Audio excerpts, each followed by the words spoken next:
Hello students, आज आप लोग देख रहे हैं अपना channels Agrahari sir maths and physics. आज का ये चैनल क्लास 12th फिजिक्स के लिए है। पिछले लेक्चर्स में हमने पहले chapters electric charges and field से पढ़ा था इलेक्ट्रिक फील्ड क्या होता है और इलेक्ट्रिक फील्ड इंटेंसिटी क्या होती है। बच्चों, हमने इलेक्ट्रिक फील्ड्स के बारे में बताया था कि किसी भी चार्ज के चारों तरफ वो स्पेस या वो एरिया जिसके अंदर किसी अन्य टेस्ट चार्ज को लेकर आया जाए तो उस पर एक फोर्स लगता है। तो वो रीजन, वो एरिया जहां तक किसी टेस्ट चार्ज को लाने पर उस टेस्ट चार्ज पर फोर्स लगे, वो एरिया इलेक्ट्रिक फील्ड कहलाता है। मतलब वो स्पेस क्या कहलाता है? Electric field. अब अगर किसी टेस्ट चार्ज को किसी सोर्स चार्ज के इलेक्ट्रिक फील्ड के अंदर लेकर के आते हो तो उस पर फोर्स लगेगा। अब वो फोर्स कितना लगेगा ये बताता है, इसे एक नई फिजिकल क्वांटिटी से हम लोग पढ़ते हैं, इलेक्ट्रिक फील्ड इंटेंसिटी। नेमली अक्सर लोग पढ़ते समय ये कहते हैं कि इलेक्ट्रिक फील्ड और इलेक्ट्रिक फील्ड इंटेंसिटी एक ही चीज है। वास्तव में ये दोनों एक ही चीज नहीं है। बातों के दौरान हम लोग जनरली कह देते हैं कि एक ही चीज है, लेकिन इलेक्ट्रिक फील्ड क्या है? किसी सोर्स चार्ज के चारों तरफ का स्पेस जिस पे अन्य चार्ज अपने आप पर एक फोर्स का अनुभव करता हो, ये वो स्पेस कहलाता है इलेक्ट्रिक फील्ड। अब उस पर कितना फोर्स लगता है, इसकी स्टडी, ये उस पर कितना फोर्स लगता है, इसका मेजरमेंट कहलाता है इलेक्ट्रिक फील्ड इंटेंसिटी। तो आज हमारा जो टॉपिक है, आज के टॉपिक में हमें पढ़ना है intensity of electric field due to a point charge. Point charge का मतलब क्या हुआ कि अगर सपोज कर लेते हैं यहां पर हमने एक सोर्स चार्ज रख रखा है, ओ पॉइंट पर एक सोर्स चार्ज हमने क्या रखा है? क्यू रख रखा है।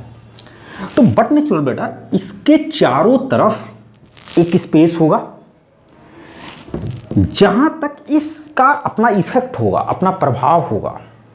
तो सपोज कर लेते हैं इसके चारों तरफ का ये वो स्पेस है जहां तक ये अपना इफेक्ट शो कर सकता है। अब इस रीजन में, इस स्पेस में अगर किसी टेस्ट चार्ज Q0 को लाते हो, टेस्ट चार्ज कैसा चार्ज होता है? एक ऐसा चार्ज जिसके कारण इस पर कोई इफेक्ट ना पड़े। तो जब हम इस टेस्ट चार्ज को इस सोर्स चार्ज के रीजन में ला करके रखते हैं तो इस पर एक फोर्स लगता है।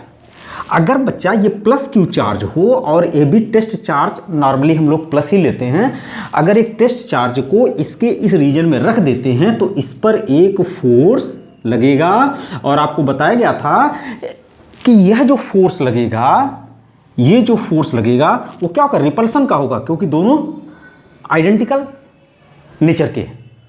तो इस पर ये फोर्स लगेगा। ठीक है, तो अगर हम इसको लिखें तो लिखेंगे suppose a source charge capital Q is placed at O and a test charge Q0 is placed in the region या in the electric field, LEC, electric field produced by electric field किसके द्वारा produced हो रहा है? इस source charge के कारण हो रहा है। तो प्रोड्यूस्ड बाय सोर्स चार्ज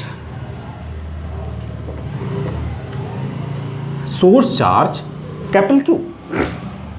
अब जो इलेक्ट्रिक फील्ड इसके द्वारा प्रोड्यूस्ड हो रहा है, उसमें जब दूसरे टेस्ट चार्ज को ला रहे हो और ये सपोज कर लेते हैं इसको यहाँ से स्मॉल r डिस्टेंस तक लाते हैं, ये बेसिकली ये जो स्मॉल r डिस्टेंस है इसके सेंटर और इस सोर्स चार्ज टेस्ट चार्ज के सेंटर से लिया जाता है।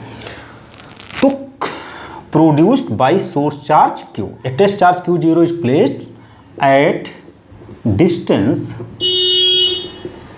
small r in the electric field produced by the source charge capital Q. Then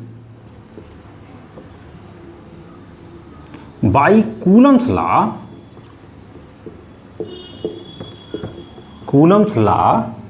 force on the test charge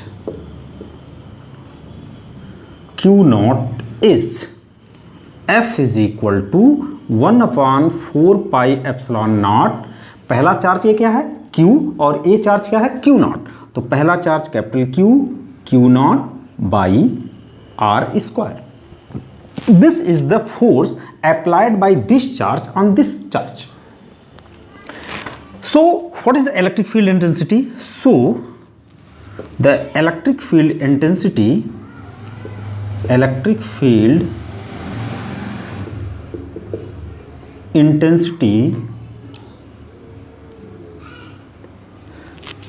capital E is equal to, we know that F upon Q naught. We put this value here, तो हमें क्या मिलेगा 1/4 pi epsilon naught Q, F की value यहां रख रहा हूं Q naught by R square by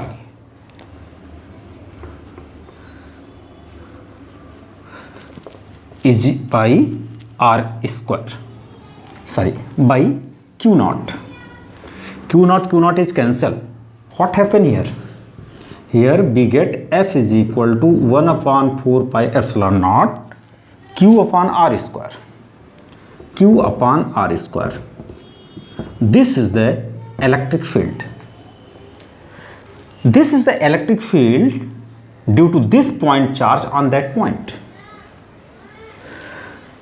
अब आते हैं इस इलेक्ट्रिक फील्ड को अगर हम लोग वेक्टर क्वांटिटी के वेक्टर फॉर्म में देखना चाहें तो कैसे लिखेंगे। अगर हम वेक्टर फॉर्म में इसी चीज को देखेंगे तो यहां पर इसको वेक्टर फॉर्म में हम लिखेंगे, चूंकि हम जानते हैं कि इलेक्ट्रिक फील्ड इंटेंसिटी का जो डायरेक्शन होता है is the direction of force होता है। तो चूंकि इस पर फोर्स इस डायरेक्शन में लग रहा है, इसलिए जो इलेक्ट्रिक फील्ड का डायरेक्शन होगा वो भी इसी डायरेक्शन में होगा जिधर फोर्स का डायरेक्शन होगा। तो इलेक्ट्रिक फील्ड इंटेंसिटी का भी डायरेक्शन इधर होगा। बच्चों अब इलेक्ट्रिक फील्ड इंटेंसिटी की वैल्यू हम वेक्टर फॉर्म में लिखने की कोशिश करेंगे। ये तो नॉर्मली वेक्टर फॉर्म में नहीं है, मैग्नीट्यूड फॉर्म में है। तो अगर हम इसी इलेक्ट्रिक फील्ड इंटेंसिटी का फार्मूला अगर हम लोग वेक्टर फॉर्म में लिखने की कोशिश करें तो कैसे निकाला जाएगा। तो बच्चों वेक्टर फॉर्म में निकालने के लिए इस पर जो फोर्स लगता है, सबसे पहले हम इस रूप में देखें, इस पर जो फोर्स लगेगा वो वेक्टर फॉर्म में लिखा जाएगा ऐसे 1/4 pi epsilon naught Q not. अब देखो, अब यहां पर चूंकि डिस्प्लेसमेंट वेक्टर आ गया तो डिस्प्लेसमेंट वेक्टर को लिखने का तरीका हमारा क्या होगा। यहां पर अगर नॉर्मली हम पोजीशन वेक्टर के फॉर्म में भी दिखाने की कोशिश करें, केवल वेक्टर फॉर्म में लिखने की कोशिश करें, तो इसको लिखेंगे वेक्टर फॉर्म में करके ऐसे स्क्वायर कर देंगे और इस पर एक डायरेक्शन दे देंगे यूनिट वेक्टर आर। तो सो इलेक्ट्रिक फील्ड क्या हो जाएगा, so electric field intensity E is equal to क्या हो जाएगा, that is vector F upon Q naught. और वेक्टर F की वैल्यू क्या यहाँ पर है 1/4 pi epsilon naught Q naught by modulus of vector R square unit vector R by Q naught. ये इससे कैंसिल हो गया और ये बना कितना 1/4 pi epsilon naught Q upon modulus of vector R square unit vector R। तो ये हो गया इलेक्ट्रिक फील्ड इंटेंसिटी का फार्मूला वेक्टर फॉर्म में। लेकिन अगर वेक्टर फॉर्म में इसे थोड़ा सा और टिपिकल बनाने की कोशिश करो, अगर इसको पोजीशन वेक्टर फॉर्म में लिखने की कोशिश करो तो कैसे लिखा जाएगा। तो बच्चों आप जानते हो कि इस चार्ज के कारण, इस सोर्स चार्ज के कारण इस पर जो फोर्स लगेगा उस फोर्स का डायरेक्शन इस पर क्या लिखा जाएगा, F force on two due to 1। Okay, और इसका डायरेक्शन क्या होगा, इधर होगा, क्योंकि ये टेस्ट चार्ज क्या है Q नॉट पॉजिटिव है। फोर्स इधर लगेगा तो जो इलेक्ट्रिक फील्ड का डायरेक्शन होगा वो भी क्या होगा, इसी डायरेक्शन में होगा। ओके, अब इसको हम इस रूप में न लिख करके हम लोग सिंपली इसी रूप में लिखते हैं।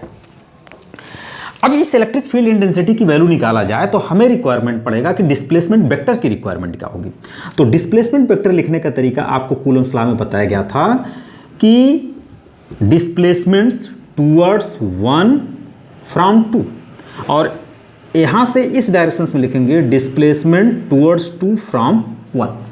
ये डिस्प्लेसमेंट वेक्टर लिखने का तरीका बताया गया था। तो अब जब हम यहाँ पर फार्मूला लिखेंगे तो कैसे लिखेंगे? अब इस जो फोर्स का फार्मूला, यहाँ पे जो हमने फोर्स का फार्मूला लिख रखा है कि इस पर जो फोर्स लग रखा है, इस पर फोर्स कितना लग रहा है? F21। इस फोर्स को की वैल्यू लिखेंगे वेक्टर फॉर्म में F21 force on two due to one, क्योंकि ये सोर्स चार्ज इस स्टेज चार्ज पर फोर्स लगा रहा है और वो फोर्स रिप्रेजेंट किया जाएगा F21 से। इसकी वैल्यू कितनी होगी? 1/4πε0 Q नॉट बाई। अब यहाँ पर पोजीशन, ये जो मॉडुलस ऑफ वेक्टर आर लिखा गया है, इस वेक्टर आर की जगह यहाँ पर लिखेंगे R12 का मॉडुलस स्क्वायर, और यहाँ पर लिखा जाएगा यूनिट वेक्टर R12। ओके, अब इस यूनिट वेक्टर को हम लोग चेंज भी कर सकते हैं। इसको लिखा जा सकता है 1/4πε0 Q naught by R12 modulus square, और इसको क्या लिखा जा सकता है? Vector R12 by modulus of R12, क्योंकि आपने पढ़ा था कि कोई भी जो यूनिट वेक्टर होता है वह उस वेक्टर, फुल वेक्टर और उसके मॉडुलस का क्या होता है? रेशियो होता है। तो इसके अनुसार ये लिख दिया गया। तो ये फोर्स हो गया 1/4πε0 Q naught by modulus of vector R12 whole cube, power 2 and power 1 will gives power cube and unit vector R12. This is the force on test charge 2 due to 1. So electric field intensity क्या हो जाएगा? F21 upon